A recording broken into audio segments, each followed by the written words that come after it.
Cumulative మీరు receive అయిన quantity, అక్కడ నుంచి డిస్పాచ్ అయిన క్వాంటిటీ క్యుములేటివ్గా 24,000 పక్కన పెట్టండి. ఎంత అవుతుంది డైలీ డిస్పాచ్? ఇక్కడ కూర్చోండి మీరే కదా ఇంకా మైండ్స్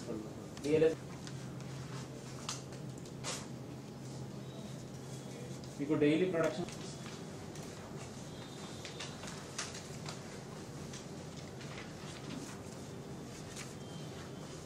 వచ్చి ఉన్నారా? మీరు 4,500కి బుకింగ్ జరగట్లేదు. ఎందుకు జరగట్లేదు?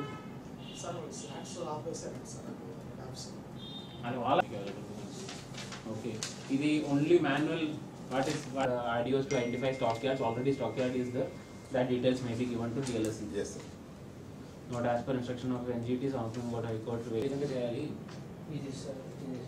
డీసెంటేషన్ కాస్ట్ క్యాల్కులేషన్ ఏదైనా చేసి ఉన్నారో? ఇప్పుడు ఏజెన్సీ ఐడెంటిఫై చేయకుండా మీకు కాస్ట్ అవ్వదు కదా. ఇప్పుడు టెండర్కి ఏదైనా వెళ్తే some stockyards, that is first.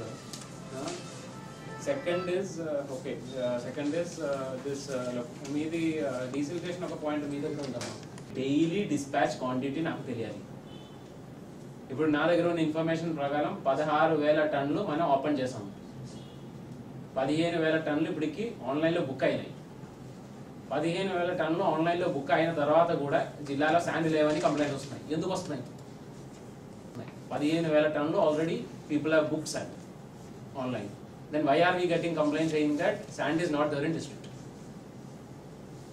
తెలుసుకొని లేదంటే ఆ కన్సర్న్డ్ కస్టమర్స్ దగ్గర నుంచి ఫీడ్బ్యాక్ తీసుకొని మనం ఆన్లైన్లో బుక్ చేసిన తర్వాత శాండ్ అందట్లేదా, లేదంటే ఈ ఎవరైతే బుక్ చేస్తున్నారో వీళ్ళందరూ ఫ్రాడ్ అయినా మీకు ప్రొడక్షన్ పెంచుకోవడానికి అవుతుందా? ఇంకా ఎంతవరకు చేయొచ్చు డైలీ ప్రొడక్షన్?